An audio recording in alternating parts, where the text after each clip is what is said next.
Doctor Mohammad ইউনূসের ম্যাজিকে ধরাশায়ী Awami League এবং আওয়ামী লীগের সকল স্বপ্ন ভেঙে চুরে চুরমার হয়ে যাচ্ছে।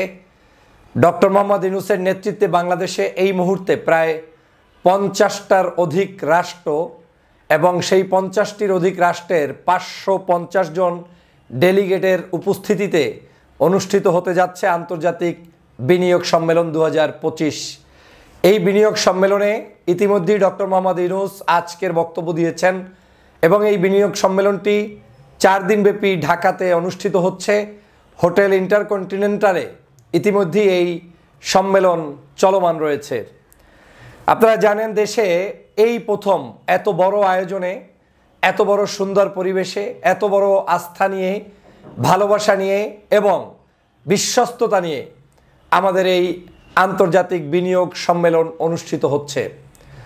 ৫০টা রাষ্ট্র, চারটিখানি কোনো বিষয় নয়, যে ৫০টা রাষ্ট্রের বিভিন্ন বিনিয়োগকারী সংস্থা, ব্যক্তিবর্গ, তারা ৫৫০-এর অধিক মানুষ এই জায়গায় অংশগ্রহণ করছে রেজিস্ট্রেশন করে। এটা আমাদের বাংলাদেশের অর্থনীতির জন্য এক নতুন দিকপাল বলে আমি মনে করি। আপনারা জানেন, বাংলাদেশ বিনিয়োগ উন্নয়ন কর্তৃপক্ষ বিডার আহ্বানে এই সম্মেলন অনুষ্ঠিত হচ্ছে। একদিকে এই সম্মেলন অনুষ্ঠিত হচ্ছে, অন্যদিকে পার্শ্ববর্তী দেশ ভারতের মাথা নষ্ট, অন্যদিকে নরেন্দ্র মোদীর মাথা নষ্ট, অন্যদিকে শেখ হাসিনা আওয়ামী লীগের মাথা নষ্ট হয়ে গিয়েছে। তাদের মূল সমস্যাটাই ছিল যে কোনো মূল্যে ডক্টর মোহাম্মদ ইউনূসকে পরাস্ত করা যায় কিনা। যেখানে তাকে পরাস্ত করার কথা, যেখানে তাকে দেশ থেকে বিতাড়িত করার কথা, যেখানে ডক্টর মোহাম্মদ ইউনূসের বিরুদ্ধে ১৭০ অধিক ছোট বড় আন্দোলন এই গত কয়েক মাসে হয়েছে শুধু যমুনার সামনে, সেই জায়গায় ডক্টর মোহাম্মদ ইউনূস বীর দর্পে বাংলাদেশের অর্থনীতি চালিকা শক্তি হিসাবে এই দেশকে গঠন করার জন্য দিন রাত নির্লসভাবে চেষ্টা চালিয়ে যাচ্ছেন। আপনারা নিশ্চয়ই জানেন, চায়না সফর শেষ করে এসে এক রাত যেতে না যেতেই পরের দিন শুল্ক যে আমেরিকা আমাদের উপরে আরোপ করতে যাচ্ছেন, সেই শুল্কের উদ্দেশ্যে বিশেষ বৈঠকে তিনি মিলিত হয়েছেন, এমার্জেন্সি বৈঠকে। যে সব সময় ভাবছেন কি করে অর্থনীতি সুন্দরভাবে এগিয়ে নেওয়া যায়। এক কথায় তিনি ২৪ ঘন্টাই বাংলাদেশের মানুষের মুক্তির জন্য এখন লড়াই করে যাচ্ছেন, সংগ্রাম করে যাচ্ছেন। বাংলাদেশের বিজনেস পলিসিতে যে সামনের দিকে একটি সোনালী ভবিষ্যৎ, স্বর্ণালী যুগ অপেক্ষা করছে এবং এদেশের ব্যবসায়িক মানুষরা যে ডক্টর মোহাম্মদ ইউনূসের প্রতি কৃতজ্ঞতা জানাচ্ছে, আস্থা রাখছে, তা এই গত কয়েক মাসেই অনুমেয়। বিভিন্ন প্রান্তে আপনি কথা বলে দেখবেন, সবাই একই কথা বলবে, ইউনূসের উপরে আমাদের আস্থা রয়েছে। ডক্টর মোহাম্মদ ইউনূসকে আমরা এই ব্যবসা বাণিজ্য রাজনৈতিক স্থিতিশীলতার জন্য কামনা করি।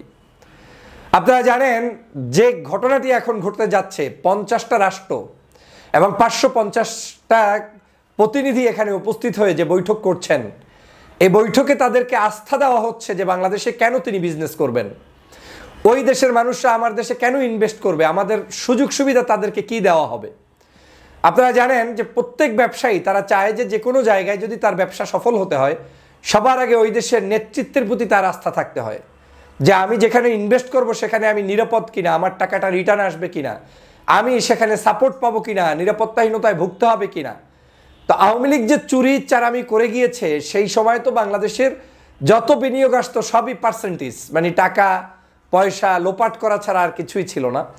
তো ডক্টর মোহাম্মদ ইউনূস এখন গ্লোবালি এমন একজন ব্যক্তি যিনি নোবেল লরিয়েট হিসেবে যেমন সম্মানিত, একজন অর্থনীতিবিদ হিসাবে সম্মানিত, একজন একেবারেই মানুষের কাছে গ্রহণযোগ্য সম্মানিত ব্যক্তি, যে মর্যাদাপূর্ণ ব্যক্তিত্ব থাকলে মানুষের কাছে সম্মানিত হওয়া যায়, তার ঊর্ধ্বেও একজন ব্যক্তি হচ্ছে ডক্টর মোহাম্মদ ইউনূস। এবং এটা বাংলাদেশের জন্য যে কত বড় নেয়ামত সেটা আপনাদেরকে বুঝিয়ে শেষ করা যাবে না। যেমন আপনারা জানেন যে সাম্প্রতিক সময় আমি যে বিষয়টা বলতে চেয়েছিলাম, যে বাংলাদেশের বিরুদ্ধে এমন কোনো হীন কার্যক্রম নাই যেটা আওয়ামী লীগ করছে না, পার্শ্ববর্তী দেশও করছে না। তারা কিন্তু আমাদেরকে স্তব্ধ করে দিতে চেয়েছিল, কিন্তু ডক্টর মোহাম্মদ ইউনূসের পরিকল্পনায় দেশ কিন্তু এখন বিশ্বের কাছে, বিশেষ করে পররাষ্ট্রনীতিতে আমরা এমন সফলতা ৫৩ বছরে কেউ দেখাতে পারে নাই।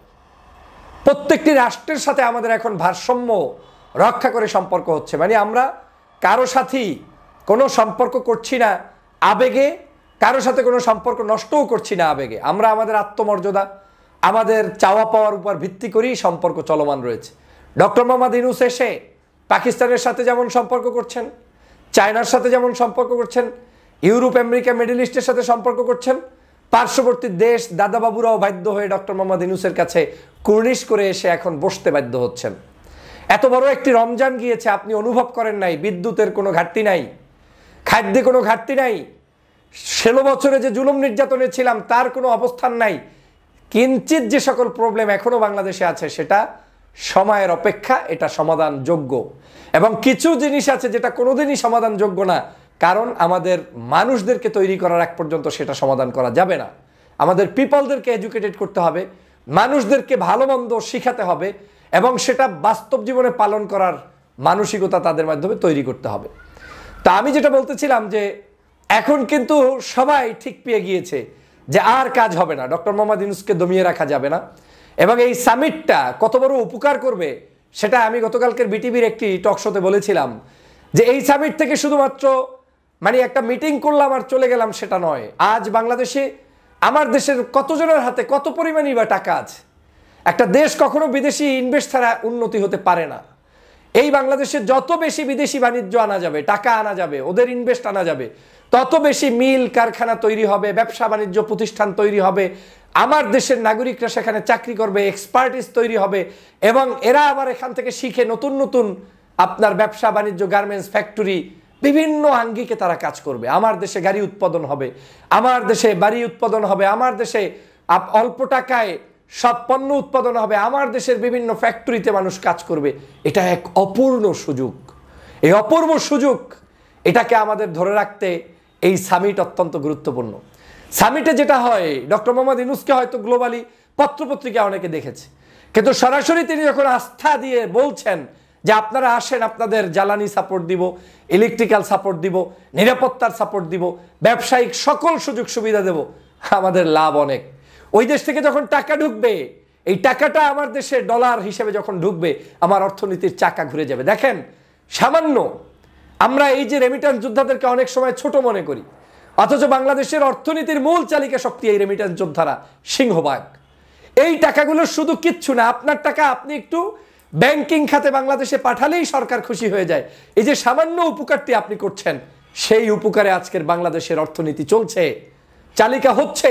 অতএব যখন বিদেশি টাকাগুলো আমার দেশে ইনভেস্ট হিসেবে ঢুকবে এবং এই দেশে আমরা ভালো ভালো সব জিনিস তৈরি করতে পারবো, তখন স্বভাবতই আমার দেশের সকল ব্র্যান্ডের জিনিসগুলো আসবে। আমাদেরকে একটু সহনশীল হতে হবে। আমরা কখনোই আমাদের মধ্যে সীমাবদ্ধ রাখলে ব্যবসা বাণিজ্যে সফল হতে পারবো না। পৃথিবীকে উন্মুক্ত করে দিতে হবে আমাদের দেশের জন্য, পৃথিবীর সকল মানুষকে আসার সুযোগ করে দিতে হবে, তাদেরকে উন্মুক্তভাবে ব্যবসার সুযোগ করে দিতে হবে। যে কোনো আন্দোলন সংগ্রাম হলেই যাতে কোনো ব্যবসা প্রতিষ্ঠানের উপরে আঘাত না আসে, সে বিষয়টা আমাদের দেশের নাগরিকদেরকে নিশ্চিত করতে হবে। কারণ এন্ড অফ দ্য ডেতে ওই প্রতিষ্ঠানই আপনার রেজিকের ব্যবস্থা করছে, এন্ড অফ দ্য ডেতে ওই প্রতিষ্ঠানেই আপনি চাকরি করছেন, এন্ড অফ দ্য ডেতে আমার দেশের রাজনীতি যতই খারাপ ভালো থাকুক, ওই প্রতিষ্ঠানের টাকায় কিন্তু অর্থনীতি ঘুরবে। অতএব এটা আমাদেরকে মাথায় রেখে এগিয়ে যেতে হবে।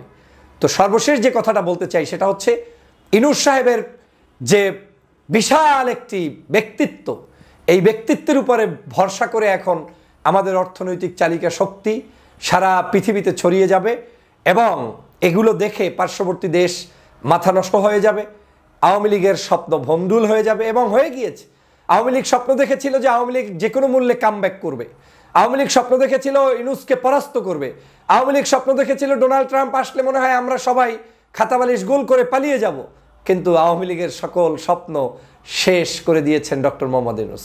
জনগণ ঐক্যবদ্ধভাবে ইউনূসের প্রতি সমর্থন রয়েছে এবং ডক্টর মোহাম্মদ ইউনূসের প্রতি সমর্থন থাকায় নির্ভয়ে তিনি কাজ করে যাচ্ছেন। আমি এই অন্তর্বর্তীকালীন সরকারকে বলবো, আপনারা কাজ করেন, শুধু কাজের উপরে থাকেন, কাজ চালিয়ে যান, দেখবেন সকল সমালোচনা মাটির সাথে মিশে যাবে, ঘুরে যাবে, আপনারা সফল হতে থাকবেন। এবং আপনাদের এই সফলতা মানে ঈর্ষান্বিত হচ্ছে, কিন্তু এই ঈর্ষণীয় পর্যায়ে পৌঁছাতে আপনারা পেরেছেন, এটা আপনাদের সফলতা, এটা আপনাদের সফলতা। আজকের এই বাংলাদেশের সমগ্র জায়গায় আপনারা সেই সফলতার বীজ বপন করে চলবেন। আমি এই সামিটে যারা অংশগ্রহণ করছেন আপনাদের সকলের প্রতি শুভকামনা করছি, বাংলাদেশের সকল নাগরিকদের প্রতি শুভকামনা করছি। সামিট চলাকালীন এই সামিটটাকে বিভিন্নভাবে বিতর্কিত করতে আওয়ামী লীগ গত 2-1 দিন আগে যৌথ উদ্যোগে বাটার শোরুম সহ বিভিন্ন শোরুমে আক্রমণ করে জোতা চুরির হিড়িক করেছিল। এটাও ছিল এই সামিটের সম্মান নষ্ট করে বিশ্বের কাছে আমাদেরকে মানে চোর রাষ্ট্র হিসেবে পরিগণিত করার জন্য সতর্ক থাকতে হবে। কেউ বাংলাদেশের ক্ষতি করুক সেটা আমাদের পক্ষে মেনে নেওয়া যাবে না। আপনাকে, আমাকে, আমাদেরকেই এই সকল ক্ষতিকর মানুষদের হাত থেকে দেশকে রক্ষা করার জন্য এগিয়ে যেতে হবে। যদি আপনি এগিয়ে না যান, আপনি যদি না দাঁড়ান, তাহলে এই বাংলাদেশের বিনিয়োগ বাড়বে না। বিনিয়োগ যত বেশি বাড়বে তত বেশি আমরা সুশিক্ষায় সুশিক্ষিত হয়ে কাজ করব। ঢাকা শহরে এসে একটি জিনিস দেখে ভালো লাগছে, প্রচুর অনলাইন বিজনেস দাঁড়িয়ে যাচ্ছে, প্রচুর আমাদের ছেলেমেয়েরা কাজ করছে, কওমি আলেমরা পর্যন্ত বিভিন্ন জায়গায় এমন এমন কিছু ক্রিয়েটিভিটি দেখাচ্ছে যে কেউ এখন আর বসে নেই। অতএব এখন বসে থাকার সুযোগ নেই। আমাদেরকে এই মাল্টিটাস্ক, এই কাজ জেনে সব কাজে পারদর্শী হয়ে মাঠে নামতে হবে এবং দেশকে এগিয়ে নিয়ে যেতে হবে।